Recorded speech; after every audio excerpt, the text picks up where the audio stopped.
Hello everyone, मेरा नाम है विवेक सिंह और आप देख रहे हैं विवेक सिंह यूट्यूब चैनल। तो जैसा कि मैंने आपको कहा था कि मैं डेली एक कहानी सुनाया करूँगा और आपसे उस कहानी की समय होगी 9 बजे रात को, मतलब रात्रि 9 बजे मैं हर दिन कहानी डाला करूँगा और जो भी कहानी डालूंगा वो सच्ची घटना पर आधारित होगी। एक ऐसी कहानी जिसकी वजह जान के आप रह जाएंगे हैरान। वजह अपने आप में चौंका देने वाली है। इस परिवार के साथ जो होने वाला था शायद उस परिवार को भी नहीं पता था।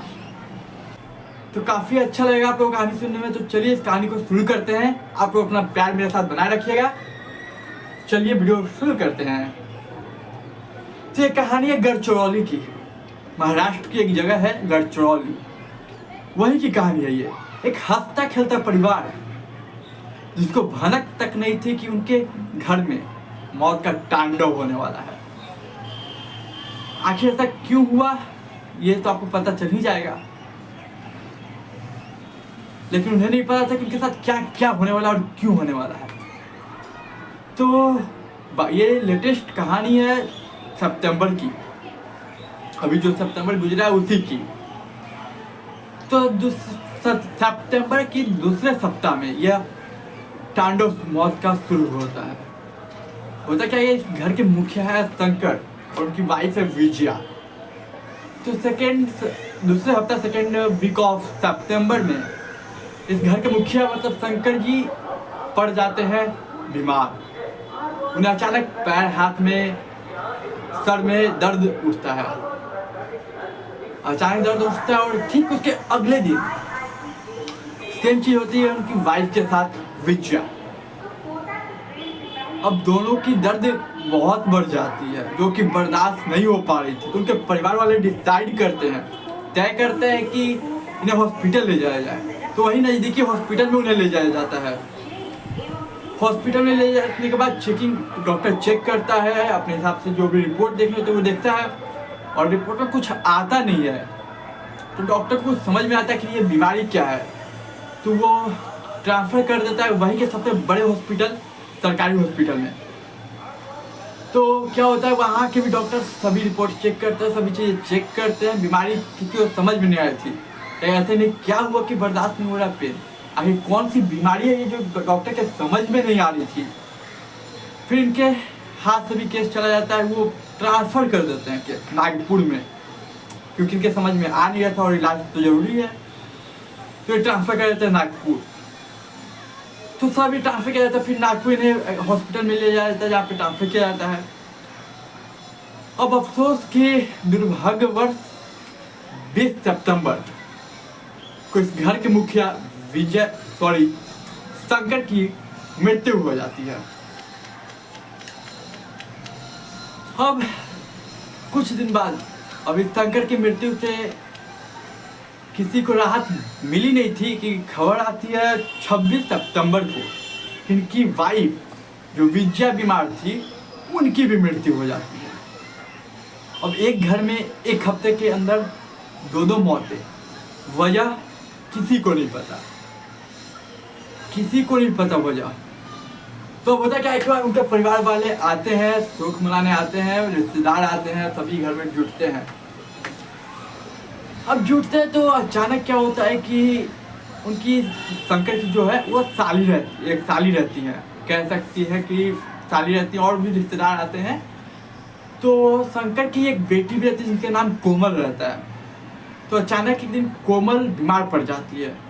उनमें भी यही सिम्टम्स पाया जाता है कि अचानक पैर हाथ में दर्द, सर में दर्द, यही सिम्टम्स। फिर उनकी साली, शंकर की साली, या कह सकते हैं कि कोमल की मौसी, उन्हें भी सेम चीज हो जाती है।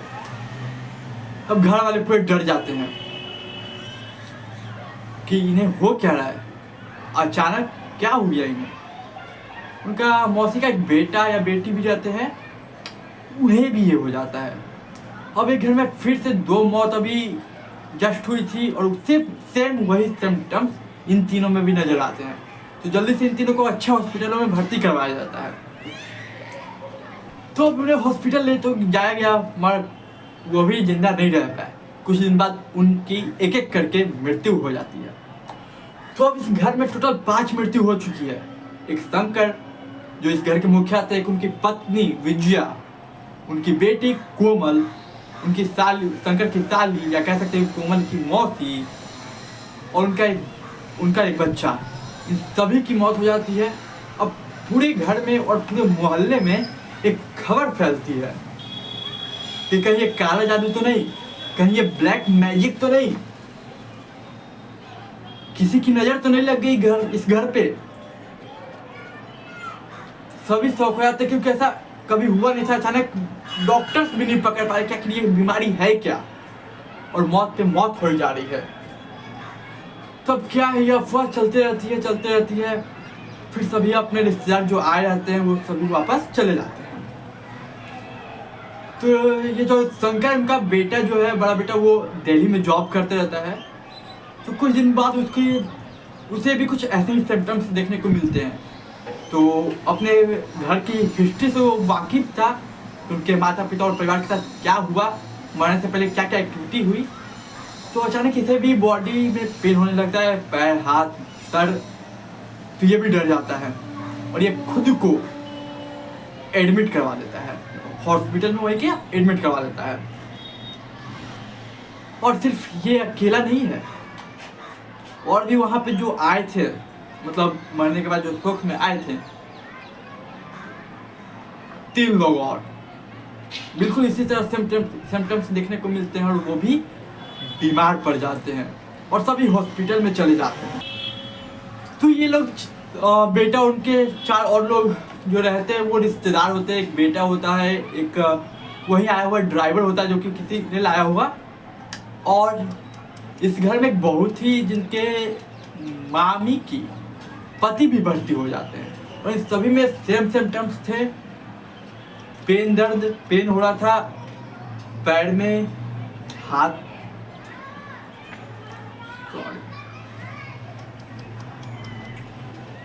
तो अब ये जो 4 लोग थे वो कौन थे? वो थे शंकर के बेटे, उनकी बहू के मामी के पति, और जो शोक में आया था उसी में से किसी ने ड्राइवर को लाया था। तो वहाँ का एक ड्राइवर और कोई एक रिश्तेदार, ये सभी भर्ती हो जाते हैं हॉस्पिटल में, क्योंकि इन सभी के साथ सिम्टम्स सेम होने लगे थे। तो ये खबर जब वहाँ पे रहे लोगों के पास पहुँचती है तो ये फिर से सुर्खियाँ बटोरने लगती है, मतलब खबर तेज़ी से फैलने लगती है कि कहीं काला जादू तो नहीं है, ब्लैक मैजिक तो नहीं है। और ये खबर इतनी तेज़ी से फैलती है कि वहाँ के लोकल थाना यानी कि पुलिस तक ये बात पहुँचती है। तो जबकि अभी तक सबको ब्लैक मैजिक लग रहा था, किसी को कोई साजिश, कोई मौत का खेल लग नहीं रहा था, तो कोई रिपोर्ट करवाता नहीं है। बट पुलिस ने सेल्फ इन्वेस्टिगेशन स्टार्ट किया, क्योंकि 5 मौतें हो चुकी थी, वजह किसी को पता नहीं। तो सबसे पहले पुलिस पोस्टमार्टम मंगवाते हैं, जो 5 लोग मरे थे पहले, बाकी ये 2-3-4 लोग हैं वो तो अपने भर्ती हैं। तो जब पोस्टमार्टम मंगवाते हैं पुलिस, तो वजह जान के आप भी हैरान रह जाइएगा, पुलिस भी हैरान रह गई। मौत की वजह थी ऑर्गन फेलियर, किसी को हार्ट अटैक आ गया, किसी का कोई ऑर्गन फेल हो गया। और इसकी वजह क्या थी किसी डॉक्टर ने नहीं बताया, क्योंकि उन्हें खुद समझ में नहीं आया, कोई रिपोर्ट में कुछ आ ही नहीं रहा है। बट उसमें से एक डॉक्टर ने एक बात बताई कि इन सभी में एक कॉमन चीज है कि उनकी जो वो होठ है वो हल्के हल्के काले पड़ गए हैं, बस यही चीज थी। तो पुलिस को समझ में नहीं आती कि केस की इन्वेस्टिगेशन कहाँ से शुरू करे, क्योंकि ना कोई कंप्लेन है और ना कोई मरने कोई खास वजह इसमें पता चल रहा है, ना रिपोर्ट में वजह है और ना कहीं और। तो पुलिस पहुंचती है उसके घर, शंकर के घर। वहाँ पे उसकी बहू, शंकर की बहू रहती है, तो उससे बातें करती है। और बहुत ही एक अजीब सी चीज वो नोटिस करती है पुलिस, कि शायद शंकर की बहू को कोई अफसोस नहीं है। उनके बात करने के हाव भाव से ये बिल्कुल नहीं लग रहा था कि उन्हें अफसोस है या फिर कुछ घर में ऐसा हुआ भी है। तब पुलिस को थोड़ा यहाँ पे डाउट होता है। तो पुलिस करती क्या है कि बहू के बारे में थोड़ा इंफॉर्मेशन जानकारी निकालती है। पुलिस को जानकारी मिलती है कि ये जो बहू है उनका नाम है संघमित्रा, और ये संघमित्रा एग्रीकल्चर यूनिवर्सिटी से पास आउट है और ये वहाँ की टॉपर रह चुकी हैं।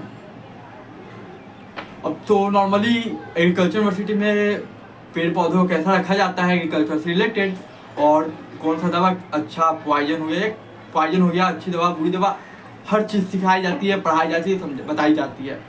तो कहीं ना कहीं ये पुलिस माइंड में क्लिक कर गया। तो फिर इसके बारे में और जानकारी निकाला जाता है इनकी बहू के बारे में कि आखिर ये बहू इस घर में आई कैसे, आखिर क्या स्टोरी है इनकी आने की।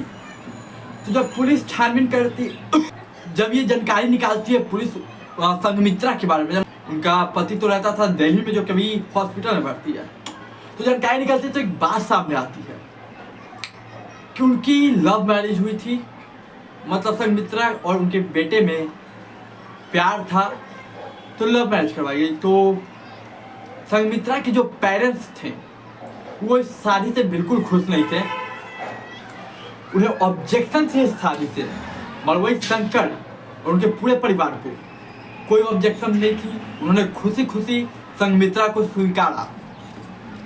तो जबकि संघमित्रा ने शादी कर लिया और अपने ससुराल आ गई, तो उसके कुछ दिन बाद एक खबर आती है कि संघमित्रा के माता पिता ने सुसाइड कर लिया। रिपोर्ट में ये लिखा गया है कि सुसाइड करने की वजह इज्जत थी, उन्हें लगा कि उनकी इज्जत चली गई। ना जाने कैसी सोच है, पर यही रिपोर्ट में लिखा गया है। इज्जत के चक्कर में उन्होंने सुसाइड कर लिया। तो कोई भी लड़की घर आती है, ससुराल आती है, तो वहाँ का माहौल अलग होता है, मायके और ससुराल का माहौल अलग होता है, थोड़ा एडजस्टमेंट करना पड़ता है, अपने तौर तरीके थोड़े बदलने पड़ते हैं किसी भी लड़की को। तो संघमित्रा ने भी शुरू किया, रहना शुरू किया, तौर तरीके अपनाने शुरू किए। लेकिन जरूरी नहीं कि सब इंसान हर जगह सेट हो जाए, हर चीज़ में एडजस्ट कर ले। तो होता क्या है कि संघमित्रा उस माहौल में, उस घर में ढल नहीं पाती है, और जब मौत हो जाती है उनके माता पिता की, तो उन्हें कहीं ना कहीं ये अफसोस होने लगता है, कहीं ना कहीं ये रियलाइज होने लगता है कि इनकी मौत की वजह कहीं मैं तो नहीं, काश मैं ये शादी नहीं करती तो शायद मेरे माँ बाप जिंदा होते। कहीं ना कहीं खुद को दोषने लगी थी, खुद को जिम्मेदार मानने लगी थी। और जबकि शंकर के घर में वो एडजस्टमेंट कर नहीं पा रही थी, उनके माहौल में ढल नहीं पा रही थी, तो ये बात उन्हें अच्छी नहीं लगी और मन मुटाव घर में होने लगे। तो होता क्या है कि मन मुटाव होने लगे। अब ये क्या सोचते हैं कि अचानक एक दिन उनके मन में ख्याल आता है कि मेरे माँ बाप तो रहे नहीं और मुझे कोई खुद, जिसलिए मैंने शादी की थी, मुझे खुशी मिल नहीं रही है। तो शायद अगर मैं इनके पूरे परिवार का हत्या कर दूंगी, किसी भी तरह मार दूंगी, तो शायद उनको राहत मिले, उनकी आत्मा को शांति मिले। और ये खतरनाक विचार बहुत ही भारी पड़ता है इनके परिवार के ऊपर। तो ये खतरनाक विचार इनके ऊपर भारी पड़ता है। होता क्या है कि इनकी एक मामी है, संघमित्रा की मामी, उनका कुछ जमीन का वाद विवाद इनके मतलब ससुराल वालों के साथ कुछ वो चल रहा था। तो एक दिन मामी आती है और बातें करती, ये बताती है कि मामी अगर मैं इन सभी को मार दूं तो क्या उन्हें आत्मा को शांति मिलेगी। तो मामी ने सोचा कि चलो फायदा उठाते हैं इसका, इससे अगर ये लोग मर जाएंगे तो मुझे भी ज़मीन मिल जाएगी, मेरा फायदा हो जाएगा।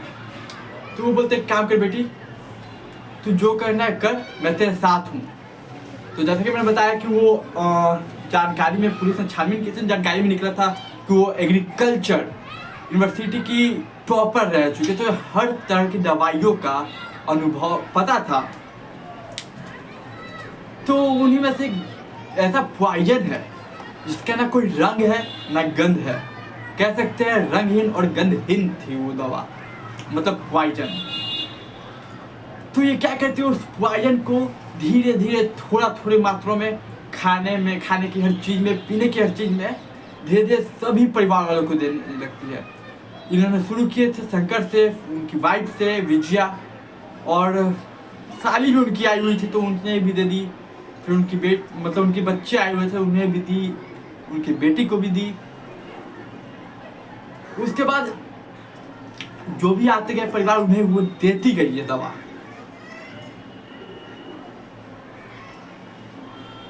और इन्हें लगा कि ये शायद पश्चाताप करने का एक सही तरीका है, शायद इनसे उनके माँ बाप को शांति मिलेगी। तो जैसा कि अब ऑलमोस्ट सच्चाई का पता लग चुका था पुलिस को, तो पुलिस सबसे पहले वो जो 3-4 लोग भर्ती थे उन्हें ये खबर पहुंचाती है, वहां के हॉस्पिटल को खबर पहुंचाते कि ये पॉइजन का नाम है और यही इन लोगों को दिया गया है। तो वहां के डॉक्टर्स उस हिसाब से अपना ट्रीटमेंट को शुरू करते हैं। वहां ट्रीटमेंट शुरू होती है और यहाँ पे पुलिस को तो सभी सच्चाई पता चली गई। लेकिन एक बात थोड़ी सी अजीब है, बताना चाहूंगा।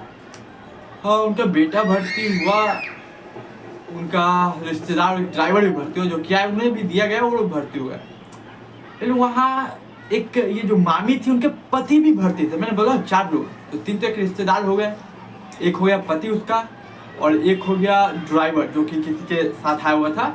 3 तो भर्ती थे, और ये चौथा जो था वो था मामी का उसका पति। अभी तक पता नहीं चल पाया था कि ये पति भी उसमें शामिल था या फिर नहीं, क्योंकि जब ट्रीटमेंट चला तो डॉक्टर्स ने बताया कि कुछ ऐसा है नहीं इनमें, वो एक्टिंग कर रहे हैं बस बेड पे पड़े रहने की, बस वो एक्टिंग कर रहे हैं। मुझे वो सब सिम्टम्स हैं। अब ये प्लान में पहले से शामिल थे या बाद में हुए, इसकी जानकारी भी नहीं है हमारे पास। ये रिपोर्ट में अभी रिपोर्ट आगे बढ़ रही है। तो यही थी आज की कहानी, और आपको अच्छी लगी हो तो हर रात 9 बजे मेरे YouTube चैनल पे आके एक नई कहानी सुनिएगा और अपना प्यार दिखाइएगा। अपने रिश्तेदारों के साथ इस वीडियो को शेयर कीजिएगा और कहानी अच्छी सुनाऊंगा। तो ठीक है, मैं मिलता हूँ आपसे अगले एक नई कहानी में।